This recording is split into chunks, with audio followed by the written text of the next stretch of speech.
It's giving a little bit of a Mary Poppins, a little bit of a Nanny McPhee situation. It's very much a I'm gonna come in and help everybody out and be out. You know what I mean? It's giving a little bit of Mary Poppins meets Saw meets Mission Impossible, but black.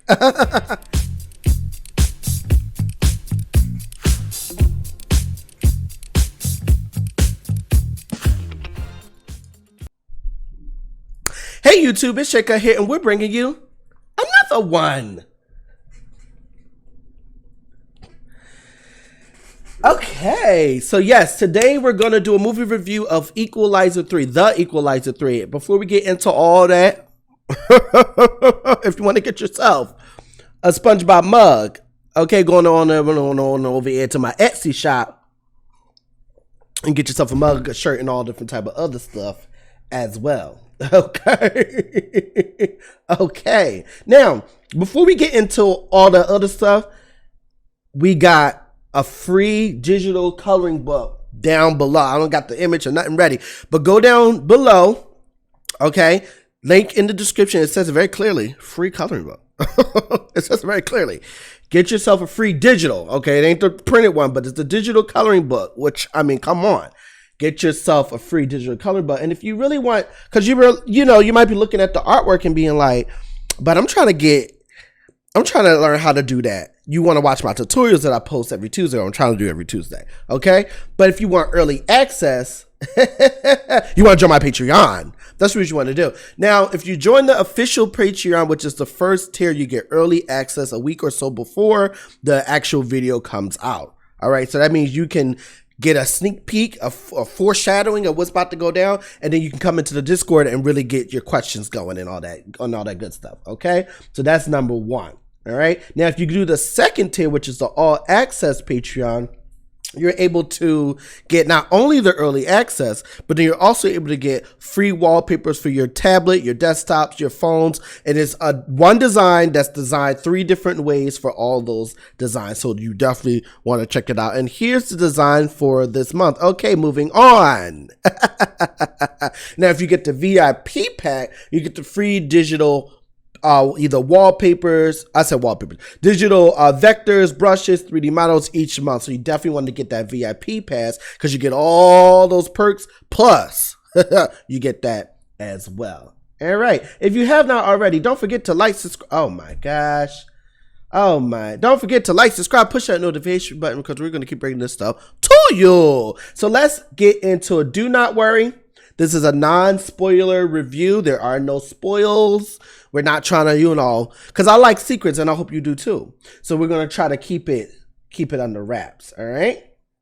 Now, that's who I missed one. As I'm thinking about the movie, I realize I'm missing one thing, but we're going to go straight on in there. Now, what in the world? Okay. We got stuff moving around. Okay. Boom.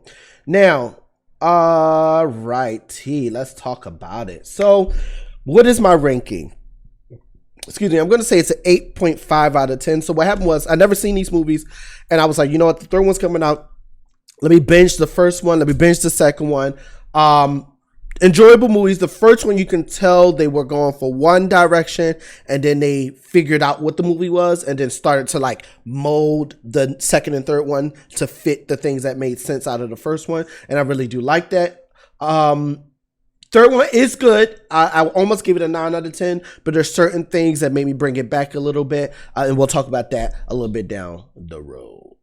Okay, so what's the vibes? Oops, let me go back. What's the vibes? So it's 3 vibes here, and I forgot the third one. One is giving a little bit of a Saw situation, kind of like, look, not only the goriness, but I wasn't even talking about the goriness, just the fact of like, you're bad, and I'm going to give you a chance to figure yourself out.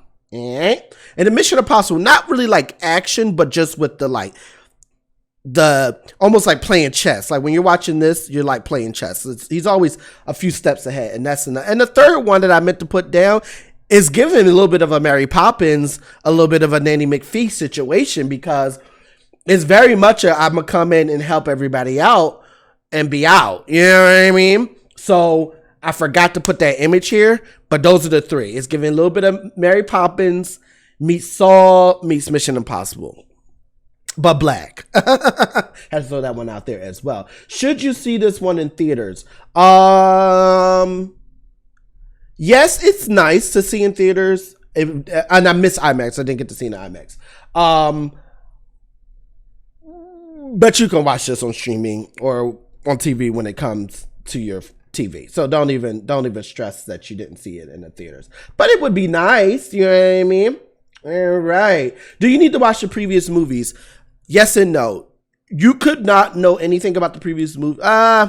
There's some stuff where you're like, you might be like, who's that? Or what's that flashback or whatever. But I think it could still stand alone. So I would say you don't necessarily have to watch the other movies, but it does give you, watching the other two movies allow you to really understand his plight and understand why he is the way he is, what's his vision on life and all that stuff. And then you kind of accept him more, but I don't think it's necessary if you missed the first two. Okay. Now you know how I am with names. This is the director, Anthony, we're just going to say the first one. And he did the first Equalizer. I couldn't see if he did the second one because it didn't show up on his list of things he worked on. But it did show the first Equalizer. He directed Training Day and he directed Bullet Train, which this movie reminds me a lot of Bullet Train. Not the same color temperatures, but the angle, like the camera angles and all the movement, it does give a lot of Bullet Train. And Bullet Train was really good. Nobody really talked about it, but it was really good on Netflix. Okay. So it makes sense that he made a movie like that. Here's all the cast, but my favorite, of course, Denzel Washington was phenomenal. It's phenomenal. You know, it's crazy because Denzel Washington, he's older now. And with his, when his face is just straight on, he looks like he will kill you. But the moment he smiles, you're like, oh, he's not a murderer. He just killed 50 people. But when he smiles, you're like, oh, no, he's not. He would never. Yeah, it's crazy. It's really crazy. He's a phenomenal, phenomenal actor. And it was great to see Dakota what's her name? Dakota Fanning. I said Dakota Fanning. It's great to see, sometimes you see kid actors who are adults and then be like, never mind. Never mind. With her, she looks the same. It was good to see her older, playing more mature roles. I hope I see her more. It was great to see her. Every time I think of her, I think of Cat in the Hat, even though she was in so many other movies. But I always think of Cat in the Hat when I see her. It was nice to see her. And then Gia here, who played the character is Amina. She's not like a big role, but it was just she's so pleasant on the screen. It was every time you see her, you're just like, oh, I love it. I love it. I love it. I love it. Okay, finally, I made the list. After 85 movies, I finally made the villain list. So I got this list. I should have put where I got it from. I got this list online. It was a bunch of lists online on the type of villains in films, but this was like the best one or my favorite one out of every list. So I like to say which type of villain the movie has. Sometimes there's multiple villains. Sometimes there's one. It's usually two villains in a movie in most cases. But this is the list. So let's talk about the villains in this particular movie. Okay, so with this villain, Andre. Oh gosh, I'm just going to say first names because first names be easier. Andre. Oh, both of the actors are Andre. Andre Didorio. So he kind of plays as the henchman, and he also is the bully. So he kind of has both of those roles. He's like the bully to the town, but then he's also the henchman to the one who's the mastermind. Usually there's always a mastermind in every movie, in most cases. Either you got a mastermind or you got a personification of evil, which is number 14. That's number 14 and number 12 are like your main villains, unless you're dealing with Mother Nature. That's a whole other situation.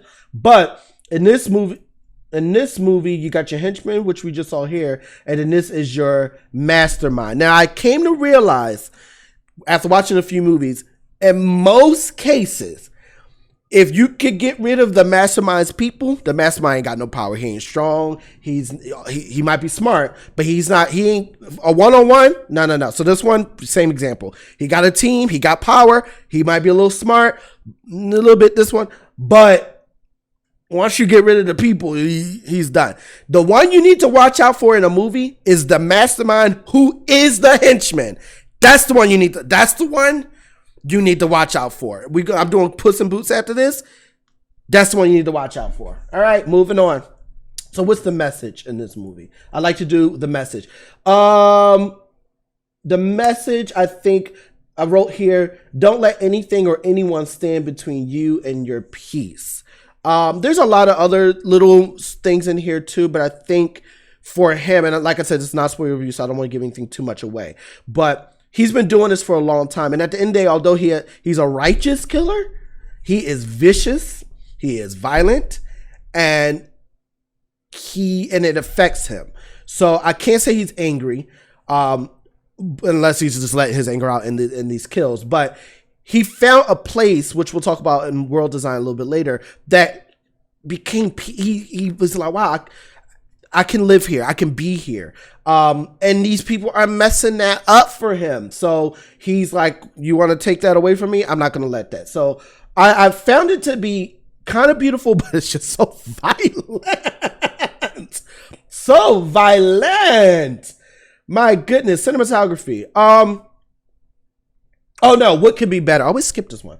What could be better? So two things. There was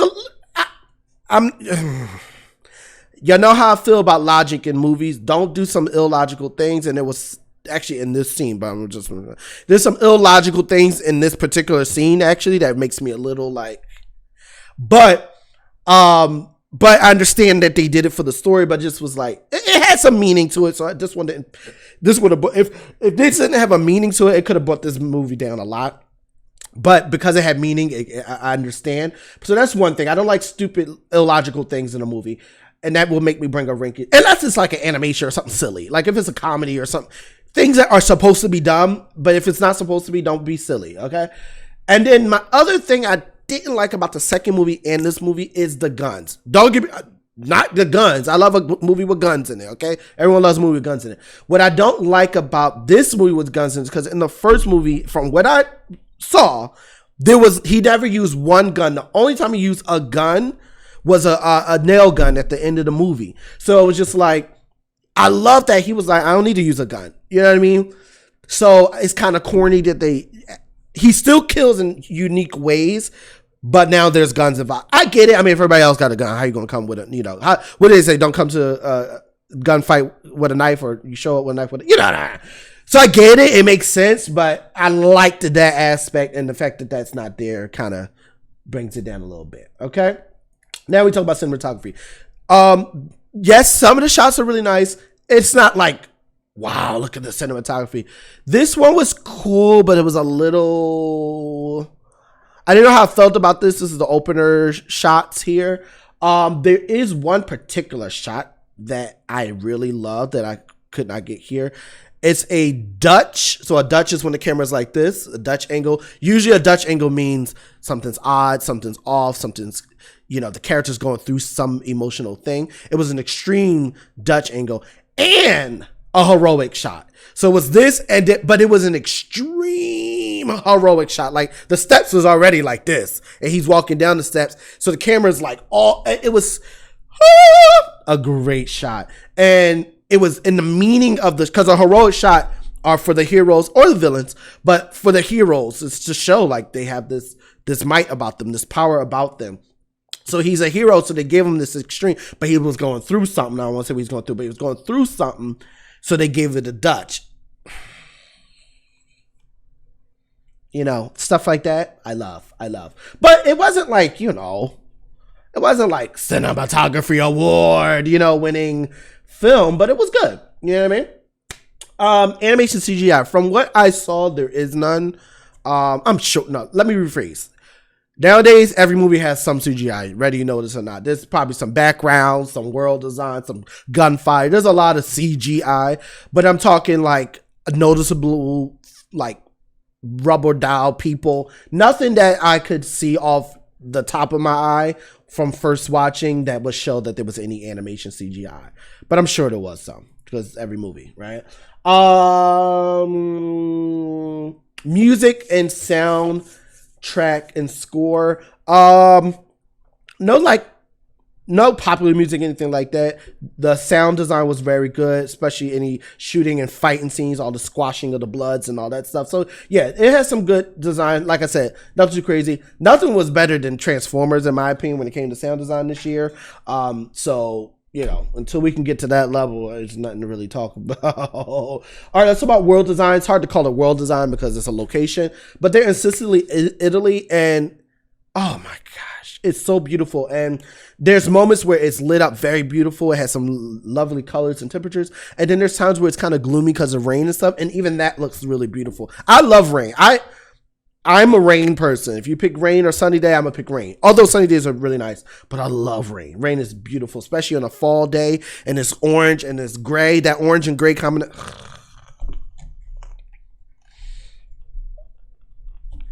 Delicious. So yeah, very, very beautiful location. They couldn't have picked a better spot. Okay. Only thing is they had to walk all them steps. There ain't no elevators. Okay, you want to get from the, you see the top right here? You want to get up there from down here? You gotta take the steps. I don't know what they got going on. It's not wrong with taking the steps, but then you got groceries. Come on now, ain't nobody carrying them names up there. That's probably why they live longer, because they be walking the steps. Over here in America, we're the elevator, because we're the escalator. You ain't got no escalator to go all the way up. Listen. Okay, so end credit. Oh, was there end credits? No, there was no end credits on the first, second, or third movie. This is a movie that could have end credits. Shockingly, it doesn't. It doesn't have it. Will there be a fourth movie? It says second movie here. Will there be a fourth movie? They set it up where it doesn't have to. They set it up where it could just end here. If they have a if they have a fourth movie, I kind of hope he stays there, because they set it up where he should stay there, and each movie kind of goes somewhere else. I don't want him to go anywhere else. I want him to stay there. I like him there. Just maybe more problems to come, but I don't want him to leave. But I don't know. I have a feeling that it felt done.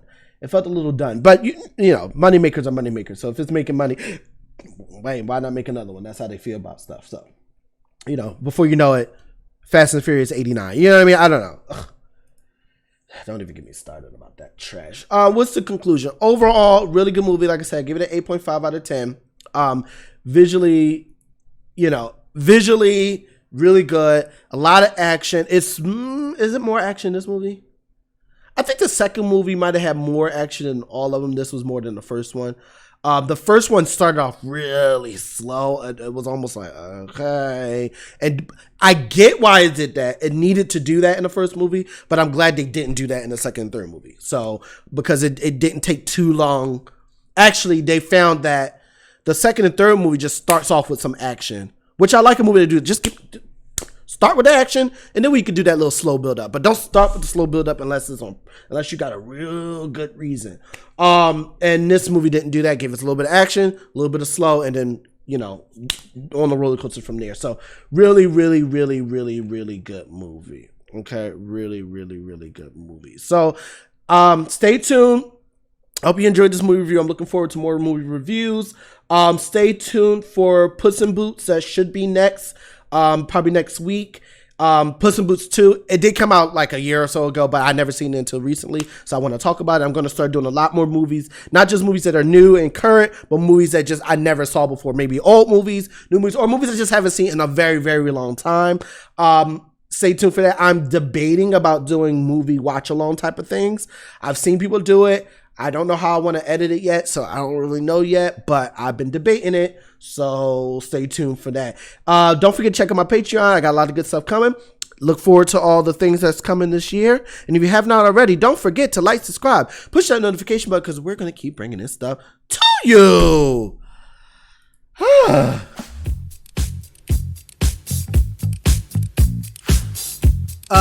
What are you doing? I know you're not about to leave. It's mad buttons down there. You ain't pushed on one of them. You better subscribe to my channel. See you soon.